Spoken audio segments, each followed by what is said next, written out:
इसके बाद नेक्स्ट हमारा टॉपिक आता है शोध के चरण यानी कि स्टेप्स, रिसर्च के स्टेप्स क्या हैं। ये अच्छा टॉपिक है। ये 206 नंबर क्वेश्चन हमारा आएगा।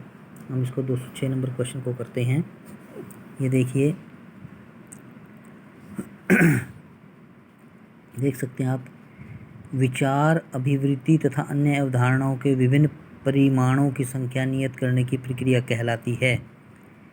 विचार, अभिवृत्ति तथा अन्य अवधारणाओं के विभिन्न परिमाणों की संख्या नियत करने की प्रक्रिया कहलाती क्या? रिप्रेशन, स्केलिंग, वेरिएंस और कंकर्डेंस, यानी पश्चगमन, मापन, प्रसरण और सुसंगतता। बी आएगा इसका मापन। देखिए 2022 शिफ्ट 1 में आया क्वेश्चन, विचार, अभिवृत्ति तथा अन्य अवधारणाओं के विभिन्न परिमाणों की संख्या नियत करने की प्रक्रिया मापन या स्केलिंग कहलाती है। अब स्केलिंग निर्दिष्ट नियमों के अनुसार वस्तुओं को मापने, आप इसको एक्सप्लेन जो किया था उसको जरूर पढ़ा कीजिए, उसमें आपको अच्छा मिलेगा, समझ में भी जल्दी आ जाता है और कुछ ना कुछ एडवांस मिलता है और इसमें से क्वेश्चन भी मिलते हैं। स्केलिंग निर्दिष्ट नियमों के अनुसार वस्तुओं को मापने और संख्याओं को निर्दिष्ट करने की प्रक्रिया है। दूसरे शब्दों में, मापी गई वस्तुओं को सतव्य पर खोजने की प्रक्रिया संख्याओं का एक सतत क्रम जिसमें वस्तुओं को गिना गया है स्केलिंग कहलाता है। स्केलिंग को माप का विस्तार माना जाता है। ये है आपका क्वेश्चन नंबर 206। आशा करता हूँ ये आपको क्लियर हो गया होगा। अच्छा क्वेश्चन था ये भी। शोध के चरण जो इसमें टॉपिक चल रहा है हमारा रिसर्च का, इसमें आपका 206 नंबर क्वेश्चन है।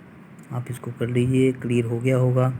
इसके बाद हम नेक्स्ट क्वेश्चन की बढ़ते हैं 207 नंबर क्वेश्चन की ओर। ये देखिए, ये है आपका क्वेश्चन नंबर 207 क्वेश्चन। देखिए, जब समाज विज्ञानियों द्वारा प्रेक्षणों को वर्गीकरण की एक प्रणाली में वर्गीकृत किया जाता है तो इसमें क्या आवश्यक है? क्वेश्चन क्या है 207, जब समाज विज्ञानियों द्वारा प्रेक्षणों को वर्गीकरण की एक प्रणाली में वर्गीकृत किया जाता है तो इसमें क्या आवश्यक है? दृढ़ धारणा, यथा तथ्यता, सटीकता, सीमित स्थितियाँ या प्रकल्पनाएँ यानी हाइपोथेसिस। संस्कृत के 2023 शिफ्ट 1 में पेपर जो फर्स्ट पेपर है उसके में आया हुआ था ये क्वेश्चन। 20 का आंसर आएगा कि जब समाज विज्ञानी द्वारा प्रेक्षणों को वर्गीकरण की एक प्रणाली में वर्गीकृत किया जाता है तो इसमें सटीकता आवश्यक है। स्टिक मतलब कि एक फिक्स पॉइंट कि यहाँ पे ये सही है। सटीकता का अर्थ सही, एक सही मान के कितना करीब मान से है, या दूसरे शब्दों में हम कह सकते हैं कि सटीक मान के करीब मान को मापने की क्षमता सटीकता के रूप में जानी जाती है। आशा करता हूँ आपको क्वेश्चन क्लियर हो गया हो, मुश्किल नहीं था। सटीकता या स्टिक के बारे में सभी को पता ही है। इसके बाद हम क्वेश्चन नंबर 208 की ओर बढ़ते हैं और लास्ट क्वेश्चन इस वीडियो का। जब प्रश्नों की एक नियत सूची समान रूप में सभी प्रतिभागियों को दी जाती है तो इसे किस रूप में जाना जाता है? जब प्रश्नों की एक नियत सूची समान रूप में सभी प्रतिभागियों को दी जाती है तो इसे किस रूप में जाना जाता है? संकलनात्मक साक्षात्कार, संरचित साक्षात्कार, निर्माणात्मक साक्षात्कार, नियत प्रश्न साक्षात्कार।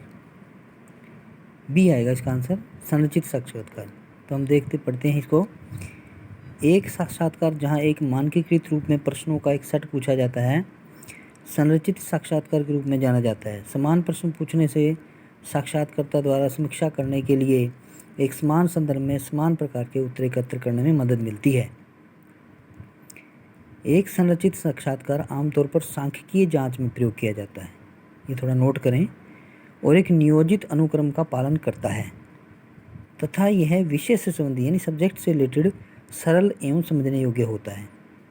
कुछ सामान्य प्रकार के संरचित साक्षात्कार आमने सामने साक्षात्कार, टेलीफोन साक्षात्कार तथा सर्वेक्षण साक्षात्कार हैं। और इसी के साथ हमारा ये क्वेश्चन 208 ओवर हो जाता है, ख़त्म हो जाता है। Thank you all. बने रहिए मनोहर ऑनलाइन एकेडमी के साथ, जुड़े रहिए, तैयारी करते रहिए। मैंने आपको पहले ही बताया कि 8-8, 10-10 क्वेश्चन डेली के रूटीन में रेगुलर करते रहिए। बस रेगुलरिटी जो है ना वही एक अचीव करवा सकती है आपको नेट के पेपर में। रेगुलरिटी जिस दिन आपने फॉलो कर लिया, रेगुलरिटी को यानी पंक्चुअलिटी को, एक टाइम फिक्स कर लिया कितने से इतने मैंने पढ़ना है, इतने से इतने मैंने जो है तैयारी करनी है या क्वेश्चन को सोल्व करना है या इस तरह से करना है, जो भी आपका टाइम टेबल जैसे भी है उसको आपने फॉलो करनी है। समझ लो कि फिर आपको कोई नहीं रोक सकता नेट GRF क्लियर करने से। अगर आप एक दिन में 50 क्वेश्चन करें, एक दिन में 2 भी ना करें, फिर 3 दिन छोड़ दें, चौथे दिन फिर 100 क्वेश्चन कर दें, तो वो नहीं माना जाएगा, वो अच्छी बात नहीं होती। बेस्ट प्रिपरेशन का तरीका यही है कि आप डेली रेगुलरिटी रखें, एक टाइम दें सब्जेक्ट को। फर्स्ट पेपर को कितना टाइम देना है, सेकंड पेपर को कितना टाइम देना है, जितना भी टाइम का डिवीज़न जो करनी है आपके अपने अनुसार कर सकते हैं, क्योंकि मैं आपके बारे में ये नहीं जानता कि आपका कैसे किस तरह पढ़ने का सिस्टम है। हर एक का अपना जो पर्सनैलिटी टू पर्सनैलिटी वेरी करता है, मेथड पढ़ने का जो मेथड है वो डिपेंड करता है अपनी साइकोलॉजी पर कि मैं किस तरह तैयारी करूँ। कुछ लोग होते हैं साथ में कितना भी शोर पढ़ लेते हैं, कुछ ऐसे होते हैं कि थोड़ा सा शोर भी में भी नहीं पढ़ सकते। तो अपना मेथड है, आप अपने मेथड को फॉलो करें, मैं उसमें इंटरफेयर आपके नहीं करूँगा, लेकिन मैं यही सलाह दूँगा कि आप अपने रेगुलरिटी को बनाए रखिए, पंक्चुअलिटी रखिए। जितना रेगुलर रहेंगे उतनी जल्दी आपका नेट क्लियर होगा। Thank you all. बने रहिए मनोहर ऑनलाइन अकेडमी के साथ। शेयर करिए, सब्सक्राइब करिए। थैंक यू, आप सभी का धन्यवाद।